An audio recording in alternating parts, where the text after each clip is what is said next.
comment on fait pour que on apprécie ce qu'Hachem nous donne? Il y a deux choses. Il faut qu'on soit convaincu que dans ce monde, on ne reçoit rien sans rien. Rien sans rien. C'est un travail qu'on doit faire tout un chacun. On ne reçoit rien dans ce monde comme ça. Souvenez-vous du cours qu'on avait fait, qu'il y a des fois où on a prié, on n'a pas reçu à notre génération à nous, mais finalement c'est nos enfants ou nos arrière-petits-enfants qui vont recevoir. Donc la prière, elle a toujours quelque chose, elle va toujours amener quelque chose. Donc il n'y a jamais rien sans rien, entre guillemets.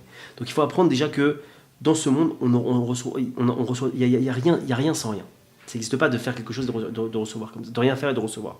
Et sur chaque chose qu'on reçoit, on doit dire merci.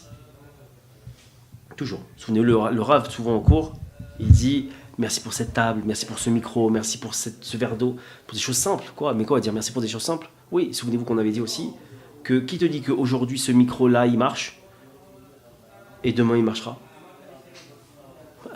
Je dois dire merci aujourd'hui parce que c'est pas sûr qu'aujourd'hui. Et chaque élément de ma vie, chaque étape de ma vie, c'est un miracle. Je me suis réveillé ce matin, Baruch Hashem. Hachem m'a rendu mon âme ce matin. Pourquoi je dis Modéani Yafanecha? Pourquoi? Parce que tous les matins, Hachem, il te rien. Il t'a rendu, tu dois dire merci. Maintenant, en pratique,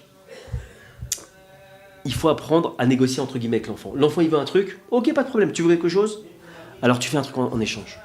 Tu vas m'aider. Je te donne ce chocolat, d'accord, mais à une condition. Tu m'aides tout à l'heure pour léguer n'importe quoi, pour débarrasser la maison, ou même faire un télim. En échange d'un télim, d'un psaume, ou d'une prière, ou d'une lecture de trucs, alors je te donnerai ce chocolat, il n'y a pas de problème. Mais lui apprendre que rien, il n'y a rien sans rien. On doit comprendre que si je fais, il y a une conséquence. D'accord? Et évidemment, il ne faut pas être trop rigide là-dessus en tant que parent. Parce que sinon on ne s'en sort pas. Il y a des moments, évidemment, où il faut faire ce qu'on appelle des dons gratuits. Il faut donner à l'enfant gratuitement. Mais dans la règle générale, il faut leur apprendre à ce que l'enfant il chose. Et même chose, il faut leur apprendre à dire merci et presque arriver au stade où ne pas donner s'ils ne disent pas merci. Ah, t'as pas dit merci, je te reprends.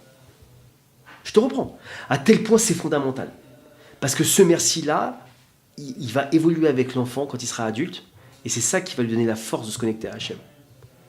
Si ce merci-là, il n'a pas, cette reconnaissance-là du merci, cette reconnaissance-là, parce que comme on l'a dit, n'oubliez pas, le merci, il incarne le fait que j'ai compris que rien ne m'appartenait. Ça marche à l'échelle d'enfant vis-à-vis du parent, mais ça marchera à l'échelle quand l'enfant il aura grandi, il sera adulte, vis-à-vis d'Hachem. Et c'est là où on sera satisfait de notre lot, et c'est là où on ne sera pas ingrat vis-à-vis d'Hachem, etc., etc. Donc il faut comprendre. Vous savez ce qu'il dit Shlomo Ameler, le roi Shlomo par rapport à l'éducation? Il dit que l'éducation, c'est comme une personne qui tire à l'arc par rapport à une cible. Pourquoi ça? Parce qu'en vérité, il faut savoir que quand un type il vise la cible, s'il se décale, à son échelle, lui, d'archer, de 1 mm, il faut savoir que la flèche, elle va partir à 1 mètre de la truc.